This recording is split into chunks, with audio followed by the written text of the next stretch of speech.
I never told my son about my $40,000 monthly salary, even though he always saw me living a simple life. One day, he invited me to dinner with his wife's parents, who were visiting from abroad. I decided to see how they would treat a poor person by pretending to be a broke and naive mother. But the moment I stepped through the door of that restaurant, everything changed. What happened that night devastated my daughter-in-law and her family in a way they never imagined. And trust me, they deserved it. Let me explain how I got there. Let me tell you who I really am, because my son, Marcus, at 35 years old, never knew the truth about his mother. To him, I was always just the woman who left early for the office, who came back tired in the evenings, who cooked with whatever was in the fridge. Just another employee, maybe a secretary, someone ordinary, nothing special. And I never corrected him.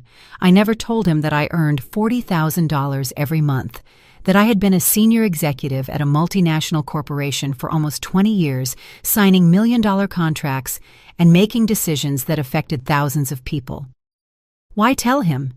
Money was never something I needed to hang on the wall like a trophy. I grew up in an era where dignity was carried within, where silence was worth more than hollow words. So I guarded my truth. I lived in the same modest apartment for years. I used the same leather handbag until it was worn out. I bought clothes at discount chains, cooked at home, saved everything, invested everything, and became rich in silence. Because true power doesn't shout. True power observes. And I was observing closely when Marcus called me that Tuesday afternoon. His voice sounded different, nervous, like when he was a kid and had done something wrong. "Mom, I need to ask you a favor.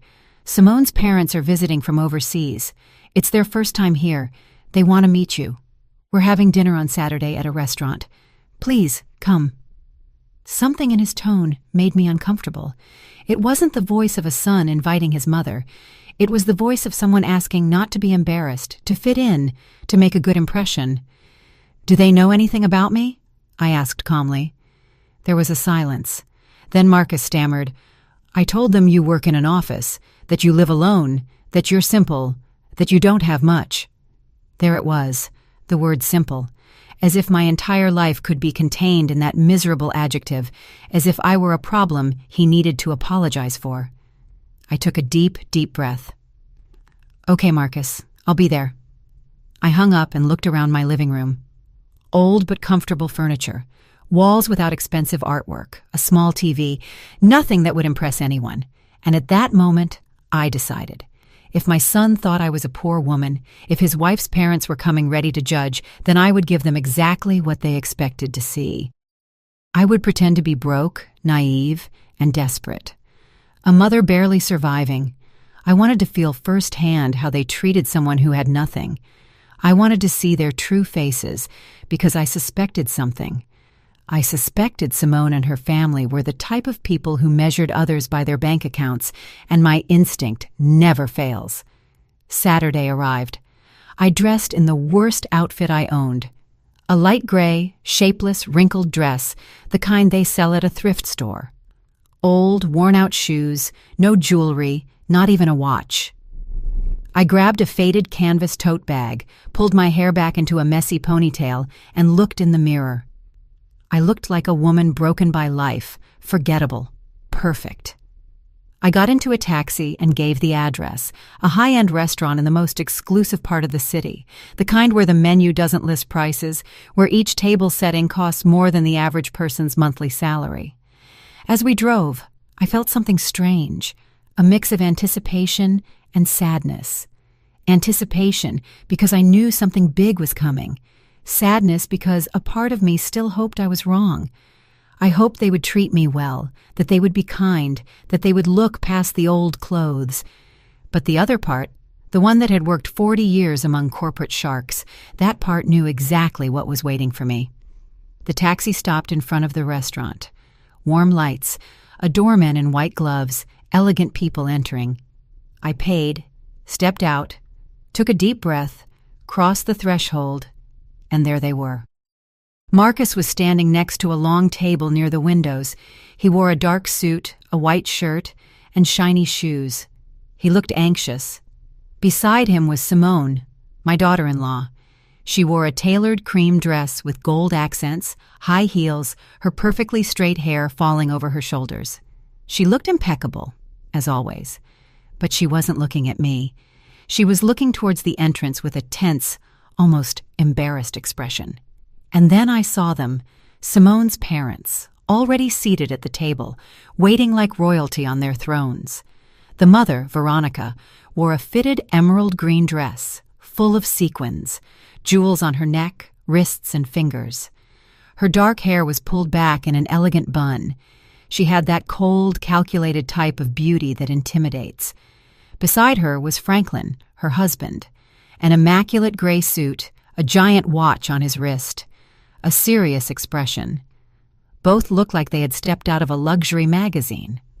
I walked toward them slowly, with short steps, as if I were afraid. Marcus saw me first, and his face changed. His eyes widened. He looked me up and down. I noticed him swallow. "Mom, you said you'd come." His voice sounded uncomfortable. "Of course, son. Here I am." I smiled timidly, the smile of a woman unaccustomed to such places. Simone greeted me with a quick kiss on the cheek. Cold, mechanical. "Mother-in-law, it's nice to see you." Her eyes said the opposite. She introduced me to her parents in a strange, almost apologetic tone. "Dad, Mom, this is Alara, Marcus's mother." Veronica looked up, studied me, and in that instant I saw everything. The judgment, the disdain, the disappointment. Her eyes scanned my wrinkled dress, my old shoes, my canvas tote. She didn't say anything at first, just extended a hand, cold, quick, and weak. "A pleasure." Franklin did the same, a weak handshake, a false smile. Charmed. I sat down in the chair at the end of the table, the one furthest from them, as if I were a second-class guest. No one helped me pull out my chair. No one asked if I was comfortable. The waiter arrived with the elegant, heavy menus, written in French. I opened mine and pretended not to understand anything. Veronica watched me. "Do you need help with the menu?" she asked with a smile that didn't reach her eyes. "Yes, please. I don't know what these words mean." My voice came out small, timid. She sighed and ordered for me.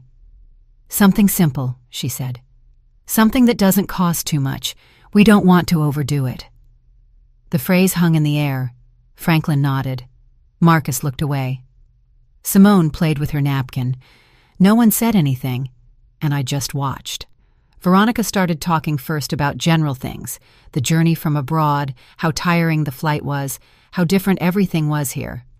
Then she subtly began to talk about money. She mentioned the hotel where they were staying. $1,000 a night. She mentioned the luxury car they had rented, obviously. She mentioned the stores they had visited. "We bought a few things. Nothing major, just a few $1,000s. She spoke, looking at me, expecting a reaction, expecting me to be impressed. I just nodded. "How nice," I said. "That's lovely," she continued. "You know, Alara, we've always been very careful with money. We worked hard, we invested well. Now we have properties in 3 countries. Franklin has major businesses, and I oversee our investments." She smiled, a smile of superiority. "And you, Alara, what exactly do you do?" Her tone was sweet, but venomous. "I work in an office," I replied, lowering my gaze. "I do a little bit of everything, paperwork, filing, simple things." Veronica exchanged a look with Franklin. "Ah, I see. Administrative work. That's fine. It's honest. All jobs are dignified, right?" "Of course," I replied. The food arrived. Enormous plates with tiny portions, all decorated like art. Veronica cut her steak with precision. "This costs $80, she said, "but it's worth it. Quality is worth paying for. One can't just eat anything. Right, Alara?" I nodded. "Of course you're right." Marcus tried to change the subject, talking about work and some projects. Veronica interrupted him. "Son, does your mother live alone?" Marcus nodded. "Yes, she has a small apartment." Veronica looked at me with feigned pity. It must be difficult, isn't it? Living alone at your age without much support? And does your salary cover everything? I felt the trap closing. I barely replied, but I manage. I save where I can. I don't need much. Veronica sighed dramatically. Oh, Elara, you are so brave. Truly, I admire women who struggle alone, although, of course, one always wishes to give our children more, to give them a better life. But oh well, everyone gives what they can. There was the subtle but deadly blow. She was telling me I hadn't been enough for my son, that I hadn't given him what he deserved, that I was a poor, insufficient mother. Simone was looking at her plate. Marcus was clenching his fists under the table, and I just smiled. Yes, you're right. Everyone gives what they can. Veronica continued. We always made sure Simone had the best. She went to the best schools, traveled the world, learned 4 languages.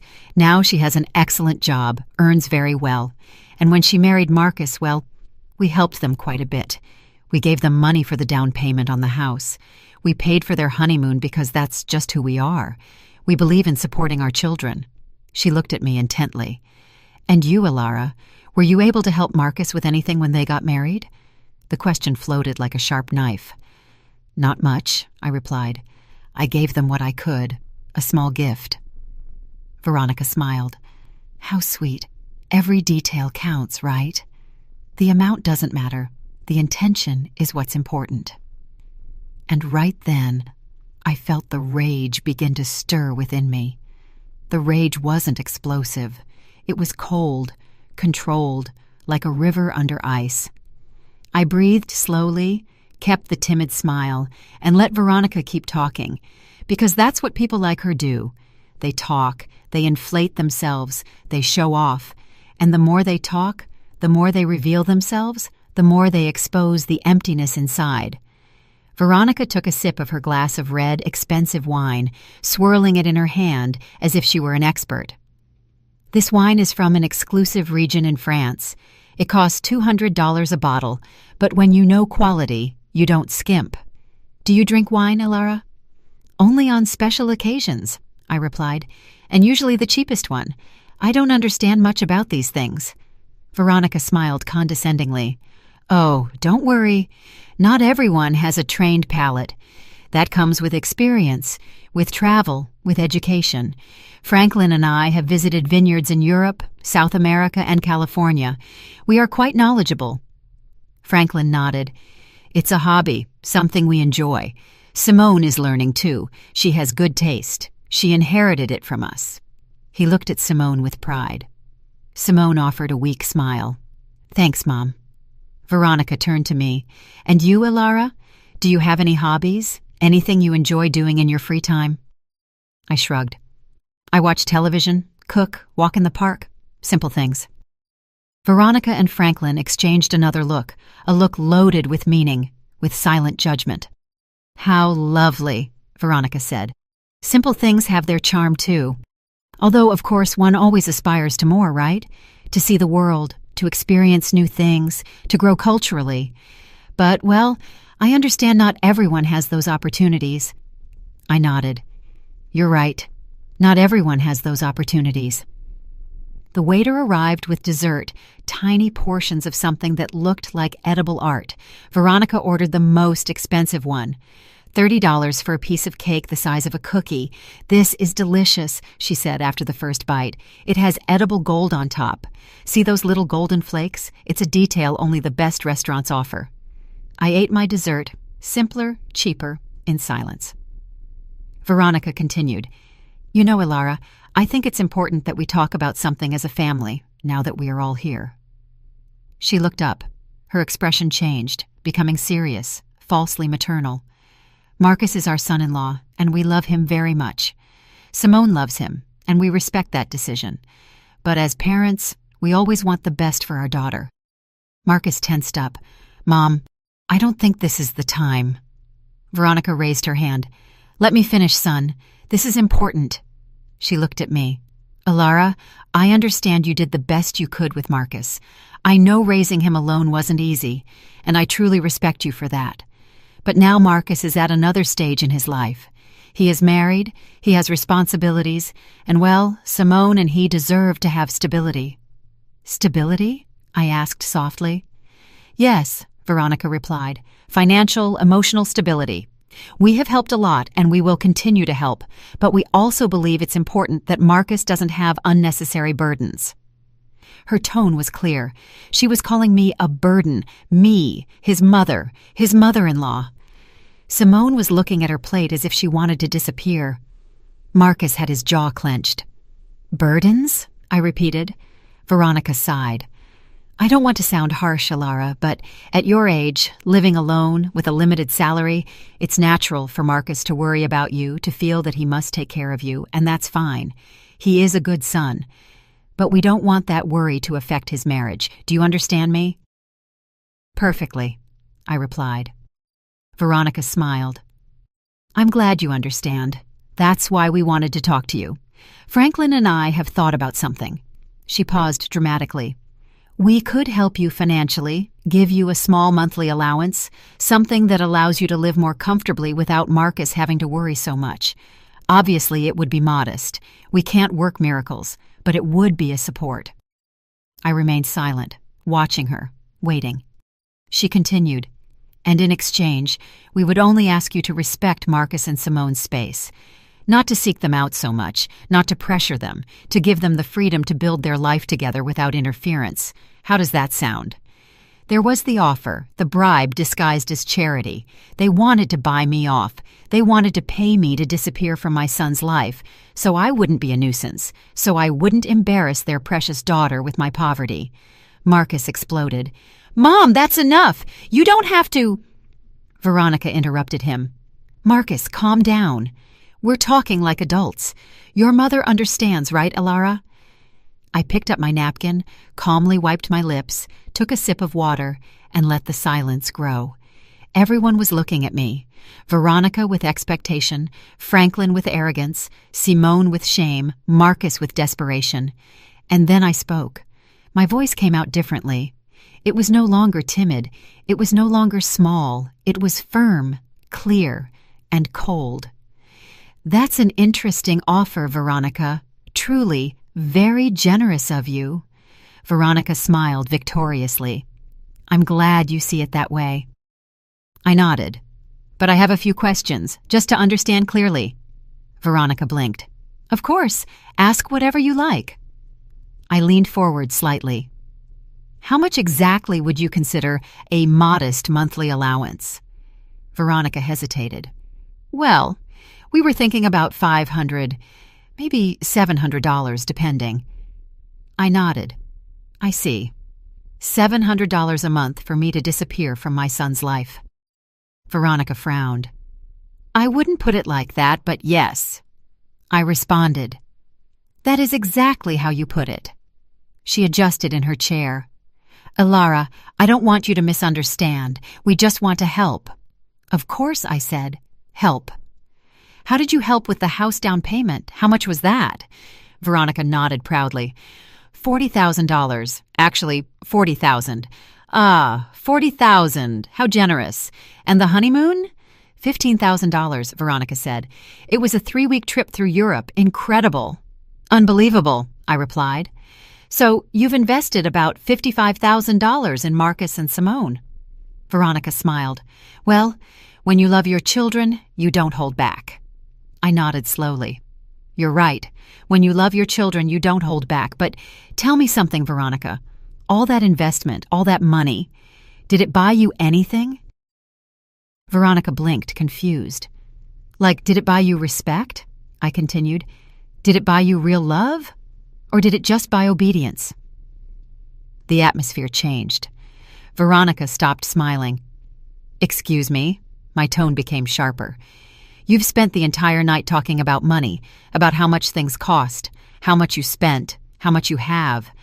But you haven't asked even once how I am, if I'm happy, if something hurts me, if I need company. You have only calculated my worth, and apparently I'm worth $700 a month. Veronica paled. I didn't— Yes, I interrupted her. Yes, you did. Since I arrived, you've been measuring my value with your wallet. And do you know what I discovered, Veronica? I discovered that the people who only talk about money are the ones who least understand their true value. Franklin intervened. I think you are misinterpreting my wife's intentions.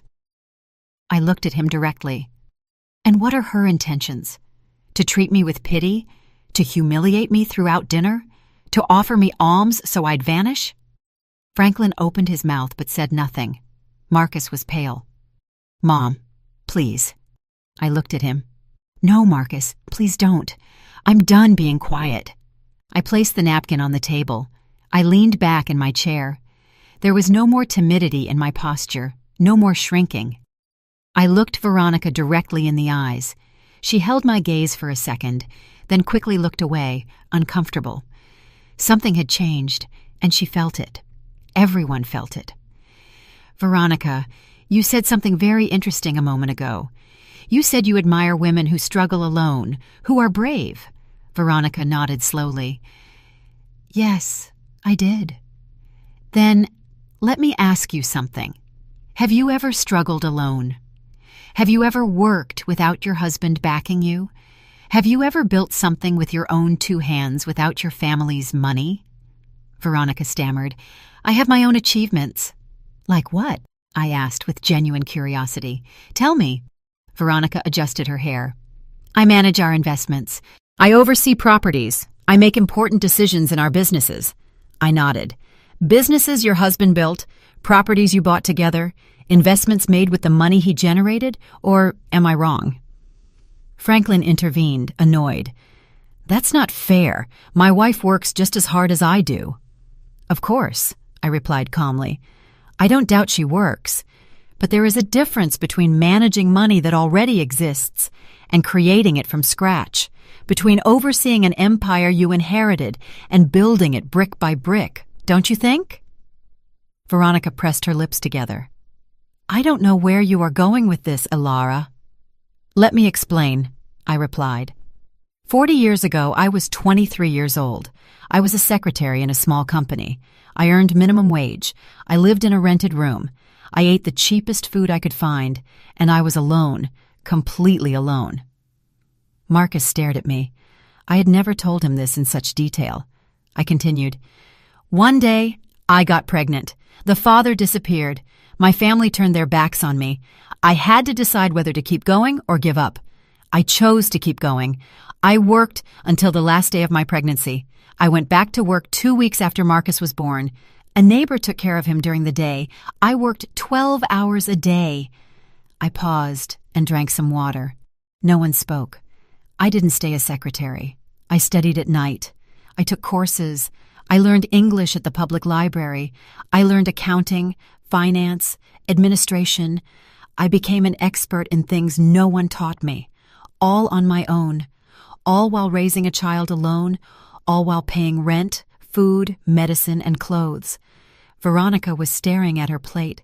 Her arrogance was starting to crumble. And you know what happened, Veronica?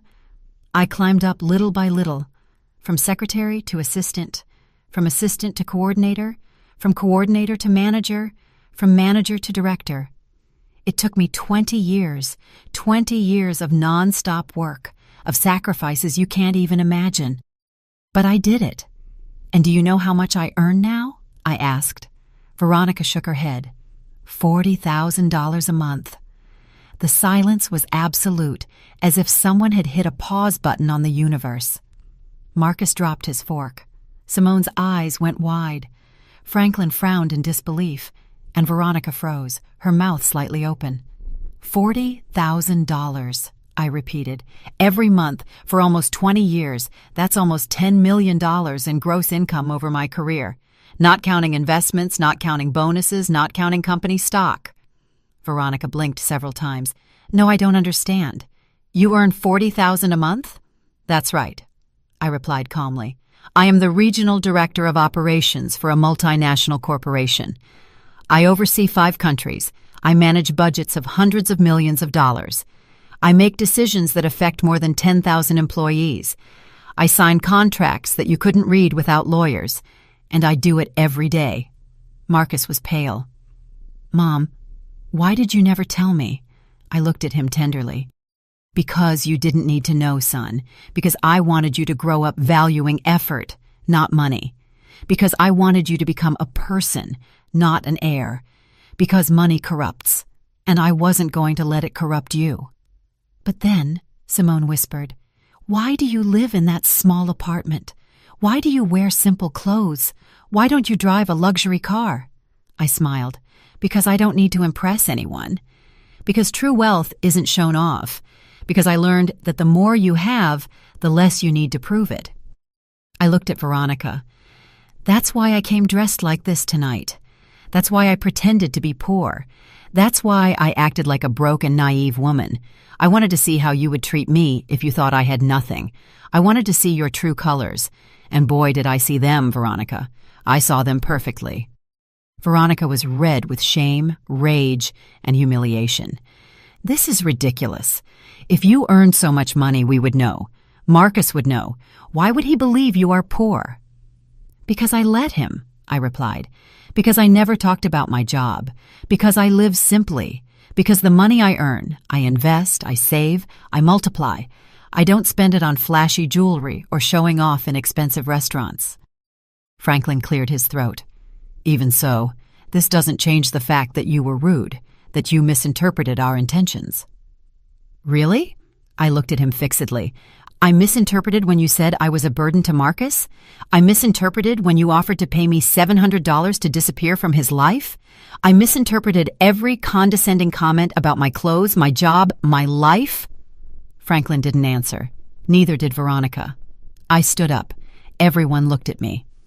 Let me tell you something that clearly no one has ever told you. Money does not buy class. It does not buy real education. It does not buy empathy. You have money, perhaps a lot, but you don't have an ounce of what truly matters. Veronica stood up, furious. And you do? You, who lied, who deceived us, who made us look like fools? I didn't make you look like fools, I replied coldly. You took care of that all on your own. I just gave you the opportunity to show who you are, and you did it magnificently. Simone had tears in her eyes. Mother-in-law, I didn't know. I know, I interrupted her.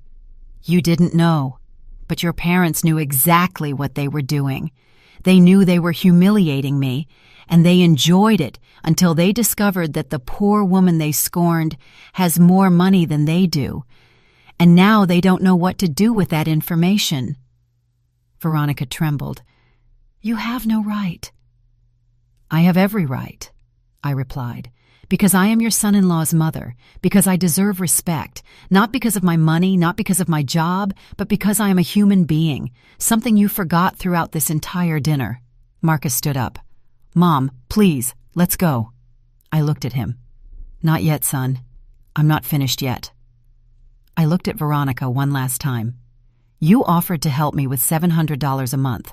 Let me make you a counteroffer. I will give you $1 million right now if you can prove to me that you ever treated someone kindly who didn't have money. Veronica opened her mouth, closed it, and said nothing. Exactly, I replied. You can't, because to you, people are only worth what they have in the bank, and that is the difference between you and me. I built wealth, you just spend it. I earned respect, you buy it. I have dignity, you have bank accounts. I picked up my old canvas tote. I pulled out a black platinum credit card. I dropped it on the table in front of Veronica. This is my corporate card, unlimited limit. Pay for the entire dinner with a generous tip. Consider it a gift from a broke and naive mother. Veronica looked at the card as if it were a poisonous snake, black, shiny, with my name engraved in silver letters, Elara Sterling, Regional Director. Her hand trembled slightly when she picked it up. She turned it over, observed it, then looked at me. Her eyes no longer held that superior shine. Now there was something different, something I never thought I'd see in her. Fear. I don't need your money, she said, her voice broken. I know, I replied, but I didn't need your pity either.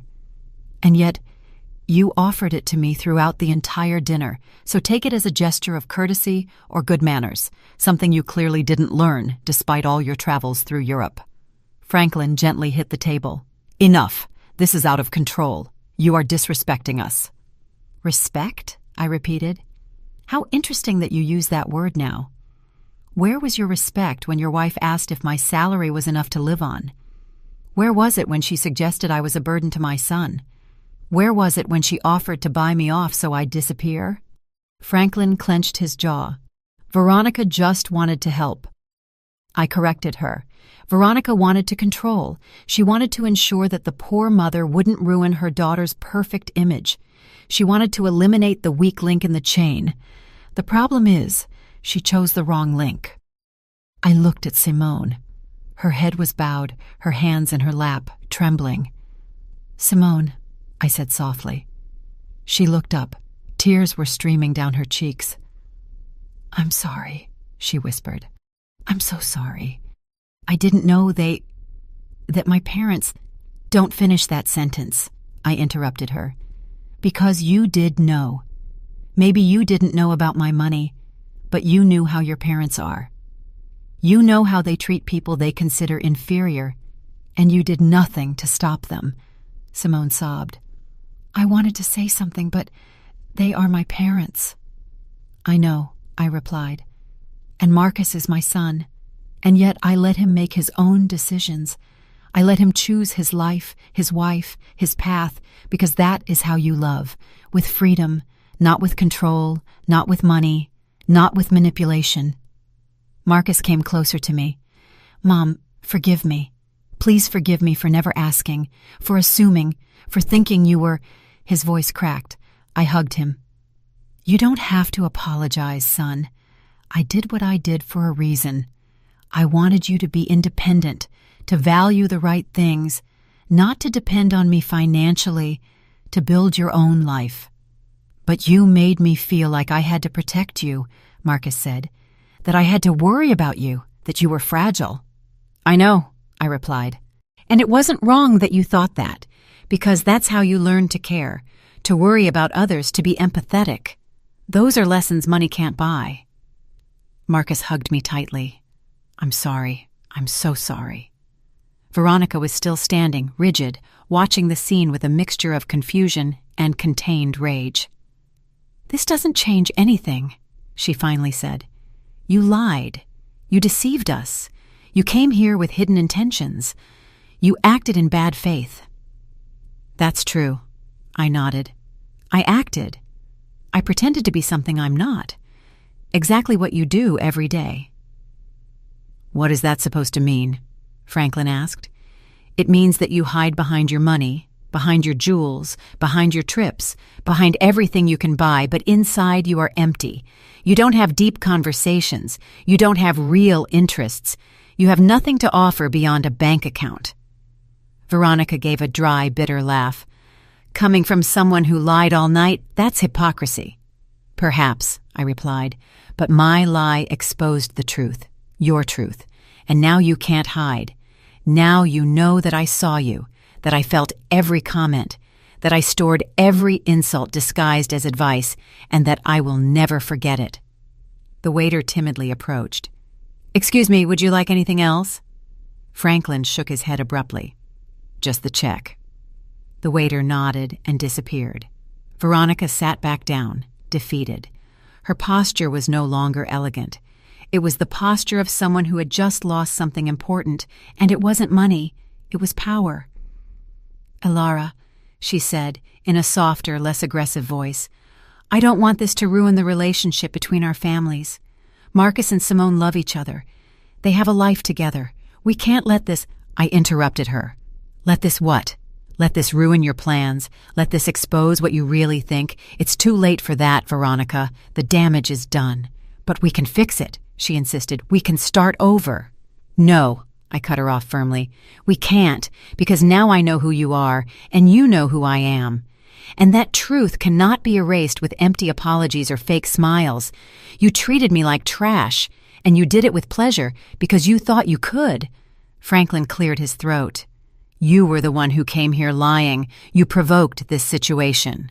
"You're right," I nodded. "I provoked this because I needed to know. I needed to confirm what I already suspected, that you are not good people, that your money doesn't make you better, that you are exactly the kind of people who despise others for not having the same things. Veronica wiped away a tear. We are not bad people. Maybe not, I replied, but you are definitely not good, and there is a huge difference between those two things. The waiter returned with the check and left it in the center of the table. No one touched it. Veronica looked at my black card still in her hands, then looked at me. I'm not going to use your card, she said. We will pay our own bill, as we always do. Perfect, I replied. Then keep that card as a souvenir, as a reminder that not everything is as it seems, that the woman you scorned all night has more than you will ever have. And I'm not just talking about money. Veronica put the card down on the table. I don't want it. I don't want your moral lecture either.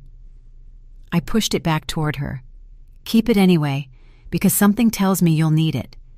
Someday you'll run into someone like me, someone who pretends to be less than they are, and you'll make the same mistake again, because people like you never learn. Franklin took out his wallet, pulled out several credit cards, all golden, all shiny. He chose one and put it on the check. The waiter took it and left.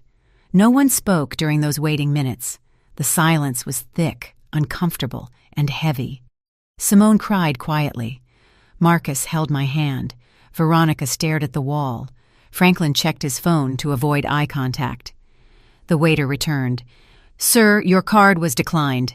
Franklin looked up abruptly. How was it declined? The waiter repeated. Declined. Do you have another form of payment? Franklin turned red. That's impossible. That card has an extremely high limit. It must be a system error. The waiter shrugged. I can try again if you like. Franklin handed him another card. The waiter left. Veronica nervously looked at her husband. What happened? I don't know, Franklin replied, irritated. It must be a bank error. Maybe they froze the account for security. It happens sometimes when you travel. I nodded with feigned understanding. Of course those things happen. How inconvenient. The waiter returned again. I'm sorry, sir. This one was also declined. Franklin stood up. This is ridiculous. I'm calling the bank right now. He stormed out of the restaurant. Veronica remained seated, ashamed, humiliated. This has never happened to us, she murmured. Never. What terrible timing, I commented without emotion. Marcus looked at the check. Mom, I can— No, I interrupted him. You are not paying for anything. I took out my wallet, a simple old leather wallet. I pulled out another card. This one was not black. It was transparent, made of heavy metal. A card that less than 1% of people in the world possess. I put it on the table in front of Veronica. She looked at it. Her eyes widened. She recognized what it was. That's a Centurion card. That's right, I replied. American Express, exclusive invitation, minimum annual spending requirement of $250,000, $5,000 annual fee just for having it, and benefits you can never imagine. Veronica said nothing. The waiter took the card carefully, as if it were something sacred. He returned in less than 2 minutes. Thank you, Ms. Sterling. Everything is settled. Would you like the receipt? It's not necessary, I replied. The waiter nodded and left. Veronica continued looking at the space where the card had been. I stood up, took my old wallet, my canvas tote, and looked at Veronica one last time. The dinner was delicious. Thank you for the recommendation of the place, and thank you for showing me exactly who you are. You saved me a lot of time, a lot of energy, and many future disappointments. Veronica finally looked up. Her eyes were red, not from crying, but from contained rage. This doesn't end here, she said, her voice trembling. You can't just humiliate us and walk out as if nothing happened. Simone is our daughter. Marcus is our son-in-law. We will still be family. You will have to see us. You are right, I smiled. I will have to see you at birthdays, Christmases, and family gatherings, but now I will see you differently. I will no longer wonder what you think of me. I already know. And you will know that I know, and you will live with that every time you see me, every time you pretend to be kind. You will remember this night." Franklin returned to the table. His phone was in his hand. His face was pale. "There's a problem with the accounts," he said. "A temporary block. For security. It will be resolved tomorrow." He looked at the table. "Did they pay already?" "Yes," Veronica replied without looking at him. "She paid." Franklin looked at me. His pride was shattered. "Thank you," he murmured. It was barely audible. "You're welcome," I replied. "That's what family is for, isn't it? To help each other, especially when someone needs a small allowance, say $700 or, in this case, $800, which is what this dinner cost." Franklin closed his eyes. Veronica clenched her fists in her lap. Marcus approached. "Mom, let's go, please. It's enough." I looked at him. "You're right. It is enough." I turned to Simone. She was still crying quietly. "Simone," I said softly. She lifted her head. "You are not to blame for how your parents are. No one chooses their family. But you do choose how you act, how you treat others, how you will raise your own children someday." Simone nodded through her tears. "I'm sorry," she whispered again. "Don't apologize again," I told her. "Just learn. Learn that money does not define people, that humility is not weakness, that respecting others costs nothing, and that if you ever have children, teach them to see the heart of people, not their bank account." Simone sobbed harder. Marcus hugged her. Veronica looked away. Franklin checked his phone again, avoiding all eye contact. I headed for the exit.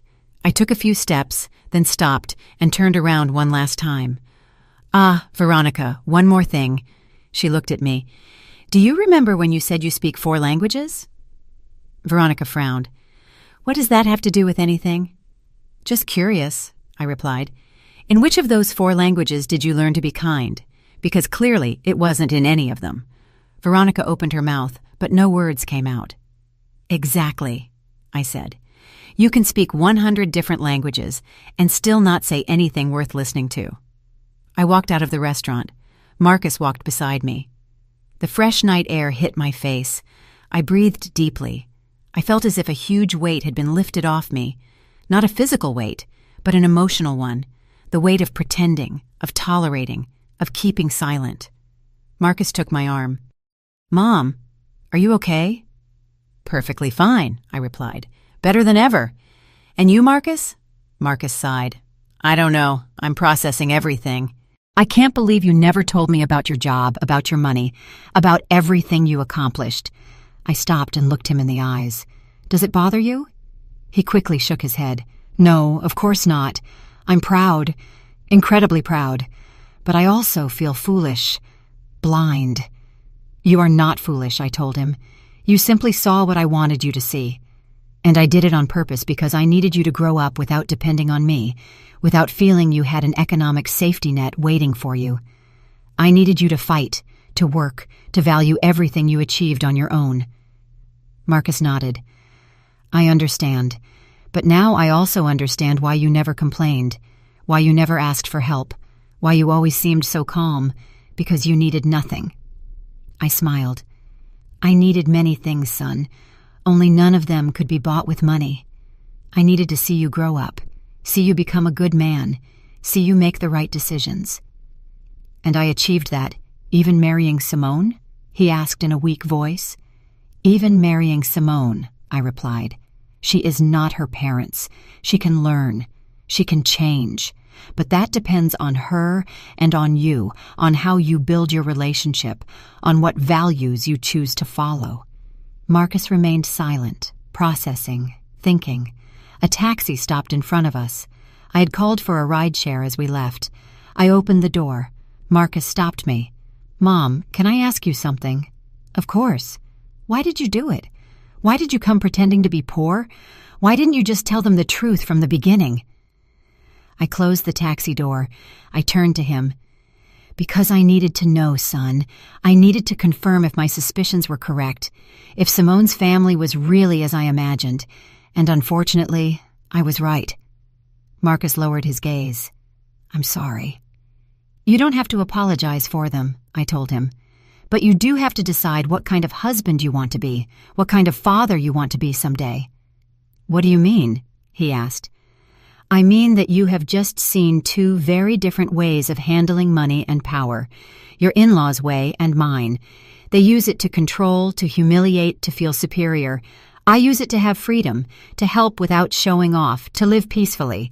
You decide which path to follow. Marcus slowly nodded. I understand. I opened the taxi door again and got in. I rolled down the window. Marcus came closer. Mom, one last question. Tell me, are you ever going to forgive Veronica and Franklin? I thought about it for a moment. Forgiving doesn't mean forgetting, I replied, nor does it mean allowing it to happen again. I might forgive them someday when I see a real change, when they start seeing people as people, not as numbers, but until then, I will simply be polite, distant, and extremely cautious. And me? Marcus asked. Do you forgive me for not asking, for assuming, for allowing this dinner to happen? I looked at him tenderly. Son, there is nothing to forgive. You did what you thought was right. You wanted your family to meet. That is beautiful. What happened afterward was not your fault. It was theirs, and a little bit mine, too, because I decided to play their game. Marcus smiled weakly. You won. I won, I nodded, but I don't feel victorious. I feel tired and sad because I confirmed something I didn't want to confirm, that some people will never change, that some families are broken even if they have money, that there are voids no bank account can fill. The taxi driver cleared his throat. Ma'am, should we go? Yes, I replied. Give me 1 second. I looked at Marcus one last time. Go to Simone. Talk to her, listen to her, support her. But also be honest. Tell her how you felt tonight. Tell her what you expect from her family and from her. Because if you don't establish boundaries now, this will happen again and again. I will, Marcus promised. I love you, Mom, and I mean it more now than ever, because now I know who you really are, and you are incredible. I smiled.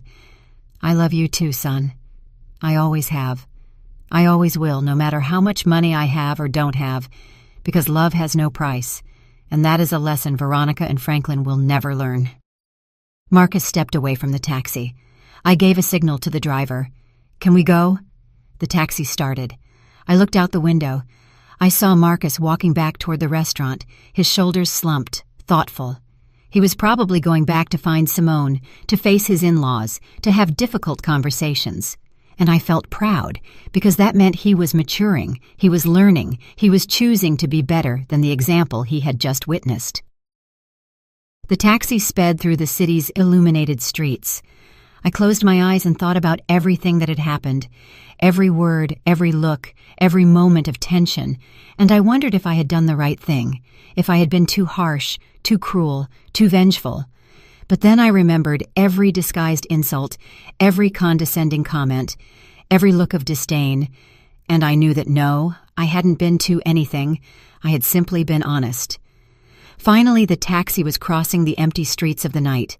The lights of the buildings flashed quickly past the window. I opened my old canvas tote and took out my phone. A simple phone, nothing ostentatious, nothing attention-grabbing. I had 3 unread messages. One from my assistant asking about a Monday meeting, another from a colleague congratulating me on a closed contract, and one from an unknown number. I opened the unknown message. It was from Simone. Mother-in-law, please forgive me. I didn't know my parents would be like that. I am ashamed. I need to talk to you, please. I looked at the message for a long time. I thought about responding. Then I decided not to. No, she still needed time. She needed it too. Words rushed out of guilt rarely mean anything real. True changes take time, reflection, and consistent action. I put the phone aside. The taxi driver looked at me through the rearview mirror. Excuse me for asking, ma'am, is everything okay? I looked up at him. Yes, everything is fine. Why? Well, you got in very quietly. And normally the people who come out of that restaurant are happy, talking about how delicious the dinner was. You came out as if you had been in a war. I smiled slightly. Something like that. Was it that obvious? He shrugged. I've been driving a cab for 20 years. I've seen it all. Drunk people, people fighting, couples breaking up, families arguing. And you have that look of someone who just said something they'd been keeping inside for years. You're perceptive, I told him. It's my job, he replied. Plus it helps pass the time. Do you want to talk about it? You don't have to, but sometimes it helps to tell things to a stranger. Someone who isn't going to judge you, someone who doesn't know you. I thought about his offer. It was tempting, but I shook my head. Thank you, but I think I've talked enough for today. He nodded. I understand, but let me tell you something. Whatever happened in there, you did the right thing. I know because you are calm. You are not crying. You are not screaming. You are processing, and that means you spoke your truth. And the truth always brings peace, even if it hurts. His words surprised me. He was an older man, maybe 60 years old, with gray hair and working hands. A simple man, like the one I pretended to be. Do you believe in the truth? I asked him. I believe in honesty, he replied. Not always the absolute truth, because the truth changes depending on who tells it. But honesty doesn't. Honesty is saying things the way you feel them, without masks, without lies, even if it hurts, even if it makes things awkward, even if it costs you something. I nodded. You're right. My wife always told me I was too direct, he continued, that I said things without a filter, that I hurt people without meaning to, and maybe she was right. But she also told me that she never doubted me because she knew that what came out of my mouth was real, not calculated, not manipulated, just real. I smiled. She sounds like a good woman. She was, he replied. She died 5 years ago. I'm sorry, I said sincerely. He shook his head. Don't be sorry. We had 40 years together. 40 years of honesty, of fights, of reconciliations, of laughs, of tears. And not once did I go to sleep wondering what she really thought, because she always said it. And so did I. That is a gift. You're right, I murmured. It's a gift. The taxi stopped at a red light. Can I ask you something personal? The taxi driver asked. Go ahead. Are you rich? The question took me by surprise, not because of the question itself, but because of the direct way he asked it. Why do you ask that? Because I picked you up from a $1,000 per person restaurant, but you dress like someone who shops at discount stores. You have an old bag, worn-out shoes, but you talk like an executive. You move like someone with power, and you paid for my cab with crisp new bills that you pulled out of a wallet that looks 20 years old. Observant, I commented. Part of the job, he repeated. Then am I? It depends on how you define rich, I replied. If you are talking about money, yes, I have enough. More than enough. If you are talking about happiness, I also have peace, health, a son I love, work I am passionate about. That makes me rich in many ways. He nodded, satisfied. I knew there was something. Truly rich people don't need to prove it. The light changed to green. The taxi moved forward. And what happened in that restaurant? He asked. If it's not too indiscreet. I pretended to be poor, I replied, to see how they would treat me. He let out a loud laugh. Seriously? That is brilliant. And how did they treat you? Like trash, I said without emotion. They humiliated me. They offered me alms. They treated me as if I were invisible, less than human. He stopped laughing. I'm sorry. That must have hurt. A little, I admitted. But it also confirmed something for me. That I was right about those people. That they weren't worth my time. That they didn't deserve my respect. And now they know it. Now they know who I am. And they will have to live with that shame. The taxi driver whistled softly. That must have been epic. It was, I smiled. It definitely was. We arrived at my building. An older, middle-class building. Nothing luxurious, nothing impressive, but comfortable, safe, home. The taxi driver parked and looked at the building. "You live here?" "I live here," I confirmed. He shook his head, astonished. "You truly are special. Most people with money move to expensive areas, to buildings with doormen, private security, gyms, and pools. You live like a normal person." "I am a normal person," I replied. "I just have more money than most. But that doesn't make me different. It doesn't make me better. Money is just a tool, not an identity." He smiled. "I wish more people thought that way. The world would be better." I took out my wallet. "How much is it?" $30, he replied. I gave him a $100 bill. "Keep the change, ma'am. This is too much." "It's not," I said. "You listened to me. You gave me perspective. You reminded me that there are still good people. That is worth more than $70. He took the bill carefully. "Thank you. Truly. Thank you." "Thank you," I replied.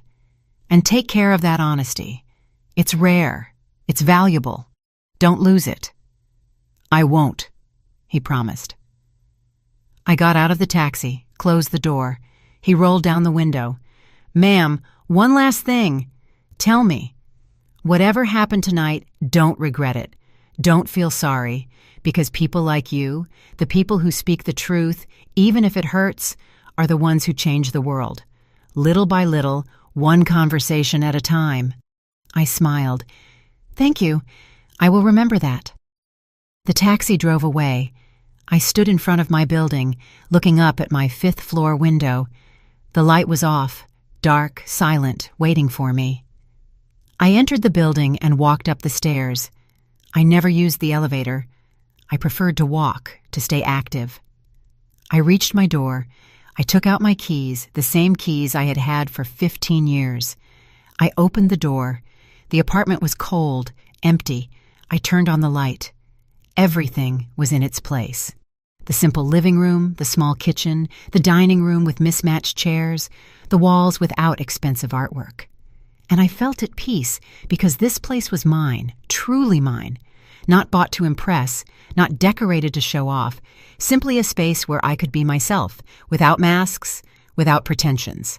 I took off my old shoes, took off the wrinkled gray dress, and put on comfortable clothes, and old, soft, familiar pajamas. I made myself some tea, sat on the sofa, and turned on the television. News. Nothing interesting. I turned it off. I sat in silence, thinking, processing, feeling. And for the first time in many years, I felt completely free. Free from pretending, free from being silent, free from tolerating, free from being less than I was. Because that night, I didn't just expose Veronica and Franklin. I also liberated myself from expectations, from judgment, from the need to hide who I was. And that was invaluable. More than any amount in my bank account. My phone vibrated. Another message, this time from Marcus. "Mom, did you get home safely?" I smiled. I quickly replied, "Yes, son. I arrived perfectly fine. I'm home resting." His reply was immediate. "I love you. Thank you for everything, for being who you are, for teaching me, for never giving up." I closed my eyes. I felt a tear roll down my cheek. Not from sadness, from relief, from love, from gratitude. I replied, "I love you too, always." I put the phone aside. I drank my tea. I looked around my simple apartment, my sanctuary, my truth, and I smiled. Because at the end of the day, it didn't matter how much money I had. It didn't matter how high I had climbed in my career. The only thing that mattered was this moment, this peace, this honesty with myself. I woke up early on Sunday, as always. 40 years of working had trained me to rise with the sun. Even though it was my day off, my body no longer knew how to sleep late. I prepared strong coffee, black. I sat by the window with a hot mug in my hands. I watched the city wake up, the vendors opening their stalls, people walking somewhere. Life continued as always, indifferent to personal dramas. My phone started ringing. It was a familiar number, Marcus. I answered. "Good morning, son." His voice sounded tired. "Mom, I need to talk to you." "Did something happen?" A lot, he replied. Last night, Simone and I talked for hours. Her parents were there too. It was intense. I took a sip of coffee. Tell me. Marcus sighed deeply. After you left, I went back to the restaurant. Veronica and Franklin were still there, waiting for their cards to work. It was humiliating for them. Simone was devastated, crying, and I was furious, more furious than I have been in years. I waited in silence. He continued, I told them everything I felt during that dinner. I told them I was ashamed of them, that they treated my mother like trash, that their behavior was unacceptable, that I wouldn't tolerate it ever again. And what did they say? I asked. At first, Veronica tried to defend herself. She said they just wanted to protect Simone, that they wanted to make sure I had a stable family, that they didn't have bad intentions. Franklin said I was exaggerating, that it had been a normal dinner, that your reaction was disproportionate. I squeezed the mug in my hands. Typical. But then Simone spoke, Marcus continued. She told her parents that they were wrong, that they had been cruel, that she had seen every comment, every look, every disguised insult, and that she was ashamed to be their daughter at that moment. His voice cracked. Mom, I had never seen Simone confront her parents like that. I smiled slightly. That's good. It means she's waking up. Veronica got hysterical, Marcus said. She started yelling that Simone was ungrateful, that they had sacrificed everything for her, that they had given her the best life, that she had no right to judge them. Franklin backed her up. He said we were being manipulated by you, that you had planned everything to make them look bad. I let out a dry laugh. Of course it's my fault. That's what made them angriest, Marcus said. I told them they were right, that you did plan everything, but that they fell into the trap because that's really how they are, because they really treat people they consider inferior badly, that you just gave them the opportunity to show themselves, and they did it perfectly. Well said, I murmured. Thanks. I learned it from you. There was a silence. Then Marcus continued. Mom, I need you to know something. Last night, I made a decision. Simone and I are going to set boundaries with her parents. We are not going to cut off the relationship, but we are going to set clear rules. No comments about money, no comparisons, no attempts to control our lives. And if they can't respect that, then they will have to accept the consequences. And did they accept? I asked. No, he replied. They left furious. They said we were ungrateful, that we would regret it someday, that when we needed help, they wouldn't be there. Franklin said he was going to reconsider his will. Veronica said Simone had chosen the wrong family. I shook my head. Emotional blackmail, the last resort of people without arguments. Exactly, Marcus said. But it didn't work. Simone stood firm. I did too. They left the restaurant without saying goodbye, without looking back, and honestly, Mom, I felt relief, as if a huge weight had been lifted off me. That's because it was, I told him. You lifted the weight of living under their expectations, under their control. Now you can build your life however you want, not as they dictate. Thank you, Mom, Marcus said, his voice emotional. Thank you for doing what you did last night. I know it was difficult. I know it was awkward, but we needed to see it. I needed to see who they really were, and Simone needed to see that there was another way to live, a more honest, more authentic way. You are welcome, son. I only did what I believed was right. There is something else, Marcus said. Simone wants to come see you. She wants to apologize in person. She wants to talk to you, not as a daughter-in-law trying to look good, but as a woman trying to learn. What do you think? I thought for a moment. Tell her she can come, but not today. Give her a few days to process, to think carefully about what she wants to say. Rushed apologies are hollow. The ones that take time are real. I'll tell her, Marcus promised. Mom, one more question. How are you doing after all of this? How do you feel? I looked out the window. The sun was fully up now. The day had officially begun. I'm well, I replied. Better than well. I'm at peace because I finally said everything I needed to say, and I don't regret anything. I'm glad to hear that, Marcus said. I love you. I love you too. Rest. I'll see you soon. I hung up the phone, finished my coffee, and stood up. I decided to do something I hadn't done in a long time. Go for a walk aimlessly, without rushing, just walking and thinking. I dressed in comfortable clothes, old jeans, a simple top, worn sneakers. I grabbed my keys and went out. The streets were full of life. Families strolling, children running, couples holding hands, vendors offering food. The smell of fresh bread filled the air. I walked through the nearby park and sat on a bench watching people pass by. And I realized something. Most of these people probably didn't have much money. They lived with just enough, worked hard, and struggled every day. But they smiled, hugged each other, and enjoyed the moment. And then I thought about Veronica and Franklin, with all their money, their properties, their trips, their jewels. Were they really happy? Or were they just busy trying to prove something? Trying to fill a void with material things, trying to buy value, respect, and love, things that could never be bought. An older woman sat down next to me. "Good morning," she said with a smile. "Good morning," I replied. "Beautiful day, isn't it?" she commented.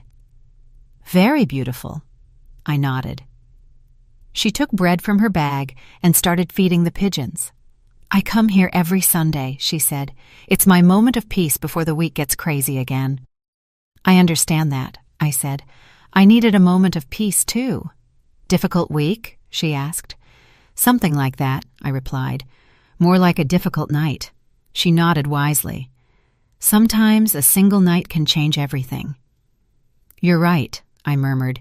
"Can I give you some unsolicited advice?" "Go ahead," I smiled. She pointed to the pigeons. "Look at those birds. Some are big, some are small, some have pretty feathers, others have scruffy feathers, but they all eat from the same bread. They all share the same space. None of them thinks they are better than the others." "That's a nice metaphor," I said. "It's not a metaphor," she replied. "It's the truth. Humans are the only animals that invent false hierarchies, that measure value with external things. Pigeons don't do that. They just live. They just are. We should learn from them." I smiled broadly. "You are completely right. I should give classes to some people I know." She laughed.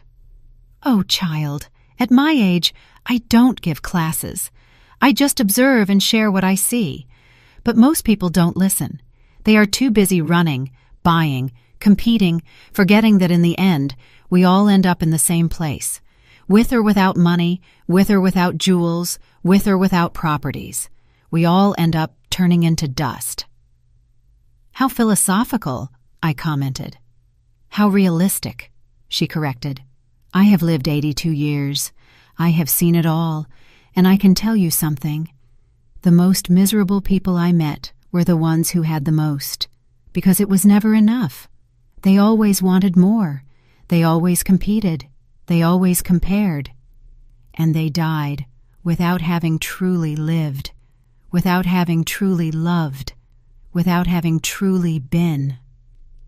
Her words resonated deep within me, as if she had touched upon something I already knew but hadn't articulated. "Thank you," I told her, "for sharing that." She patted my hand. "You're welcome, child. And remember, it doesn't matter how much you have or don't have.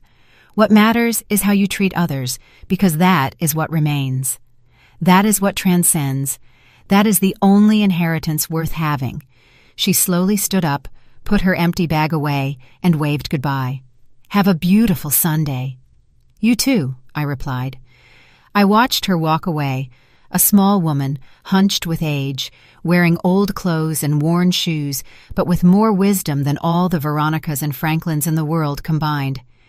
And I felt grateful for that encounter, for that reminder, for that truth, and powerful. I stayed on the bench for a while longer, thinking, feeling, processing everything that had happened, and I came to a conclusion. I didn't regret anything, no word, no action, because everything I did last night was necessary. It was liberating. It was honest. And honesty, even when it hurts, is always the right path. 3 days passed before Simone knocked on my door. 3 days of silence, processing, and reflection. When I heard the bell ring that Wednesday afternoon, I knew who it was. I opened the door. There she was, without makeup, her hair pulled back in a simple ponytail, dressed in jeans and a plain top. No jewelry, no heels. She looked vulnerable, real, different from the woman I had seen in the restaurant. "Mother-in-law," she said in a low voice. "May I come in?" I stepped aside. "Go ahead." She entered slowly, looking around, observing my apartment with new eyes. The simple living room, the old furniture, the walls without expensive decor. She sat on the sofa when I pointed to it. I sat across from her, waiting, without pressuring, letting her find her words. "I don't know where to start," she finally said. "Start where you feel ready," I replied. She took a deep breath. "I came to apologize, but not just with words. I came to explain why my parents are the way they are and why I stayed silent for so long." I listened in silence. Simone continued, her voice trembling. "My parents grew up poor, in a small town overseas, without electricity, without running water, working in the fields since they were children. They saw their own parents die young due to lack of medicine, lack of money. They went hungry, they suffered, and they promised themselves they would never be poor again. They would do whatever it took to get out of there." I nodded. "I understand. That explains a lot." "They worked like animals," Simone continued. "They saved every penny. They immigrated looking for opportunities. Franklin built his business from scratch, literally from scratch. And when they started earning money, they never forgot what it was like not to have it. That's why they talk about it so much. That's why they measure everything by that standard, because to them, money means survival. It means security. It means never going back to that dark place." "It's understandable, Femeno," I said. "Trauma does strange things to people." Simone nodded. "But that doesn't excuse how they treated you. I know. And I want you to know that I saw everything, every comment, every look, every insult. And I stayed silent because I've been doing that my whole life, staying silent, accepting, letting them control everything. Because they taught me that contradicting them was a betrayal. It was ungrateful." "And now?" I asked.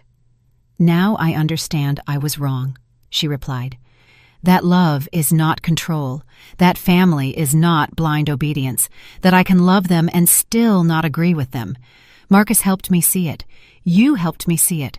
That night at the restaurant, when you revealed yourself, when you told them everything, it was as if a blindfold had been taken off my eyes."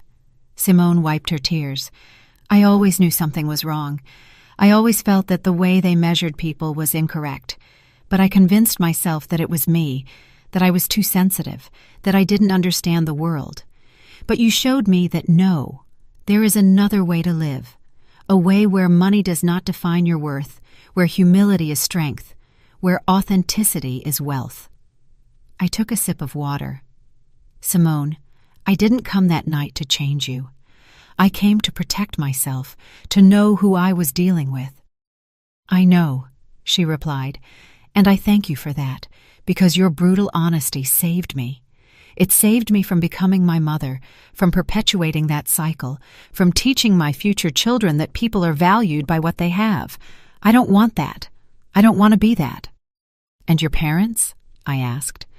"How are they after all this?" Simone sighed. "Furious, hurt, humiliated. Veronica hasn't spoken to me in 3 days.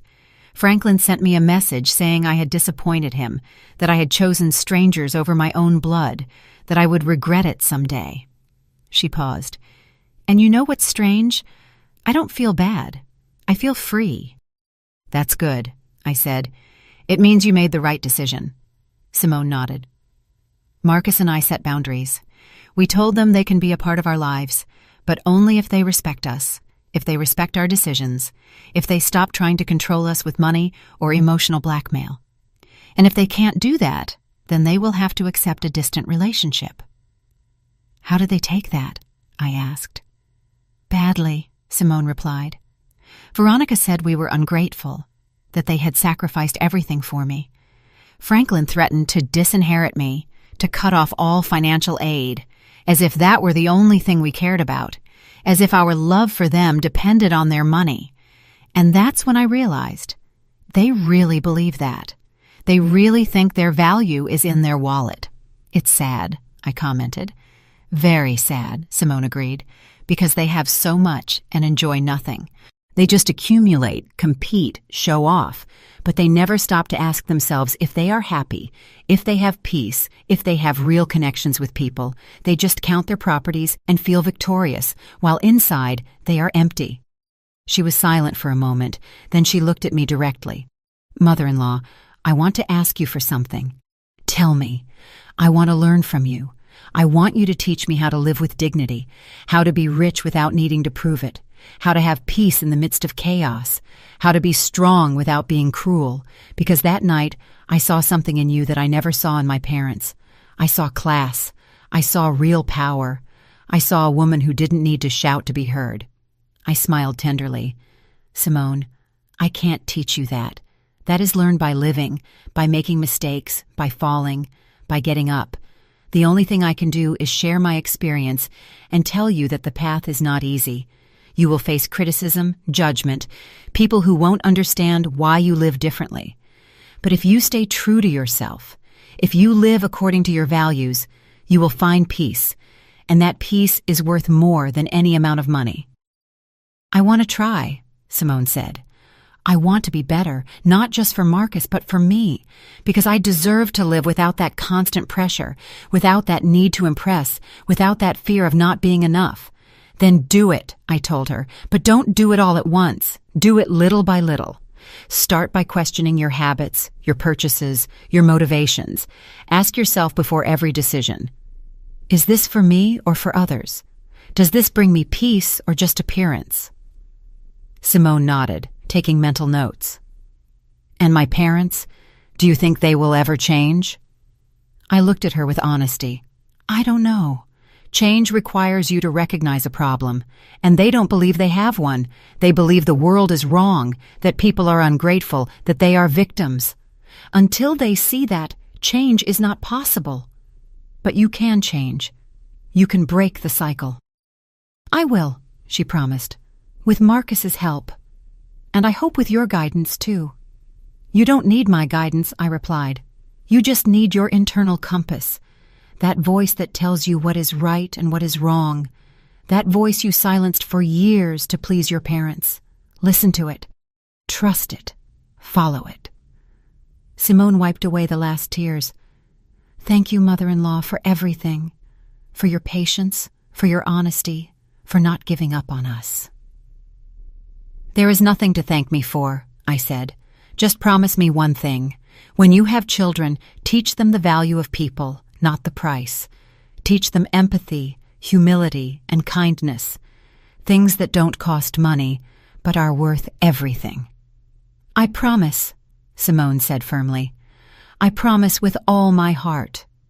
We hugged. A real, warm, honest hug. No acting, no masks, just two women connecting as human beings. Simone left an hour later, lighter, freer, with hope in her eyes. I closed the door behind her. I sat back down on my sofa, looked around my simple apartment, and smiled, because this was enough. This was everything. An honest space, an authentic life, real relationships. I didn't need more. I never needed more. My phone rang. It was a message from Marcus. "Mom, Simone told me about her visit. Thank you for welcoming her, for listening to her, for giving her a chance. I love you more than words can express." I replied simply, "I love you too, son. Always." I put the phone aside. I sat by the window. I watched the sunset paint the sky orange and pink, and in that moment, I understood something fundamental. Real wealth is not about how much you have. It's about how much you enjoy what you have, how much peace you feel, how many genuine people surround you, how many times you can look in the mirror and be proud of who you are. Veronica and Franklin had millions, but I had this tranquility, this authenticity, this pure love for my son, and that made me infinitely richer than them. I never pretended to be poor again. I didn't need to. I had learned what I needed to learn. I had seen what I needed to see, and I had liberated what I needed to liberate. Veronica and Franklin continued to be who they were, rich in money, poor in spirit. But that was no longer my problem. I had spoken my truth. I had set my boundaries. I had protected my peace. And for the first time in a long time, I didn't have to pretend who I was. I was simply Alara, mother, executive, woman, survivor, fighter, rich in every sense that truly mattered. And that was more than enough. It was everything. Did you like the story? And which city are you listening from? Let's meet in the comments. If you like the story, you can support me by sending a super thanks so I can keep bringing more stories like this. Thank you so much for your sweet support. I'm looking forward to your comments on the story. On the screen, you can see 2 new life stories that I highly recommend. There's so much more on my channel. Don't forget to subscribe. See you in the next life story with love and respect.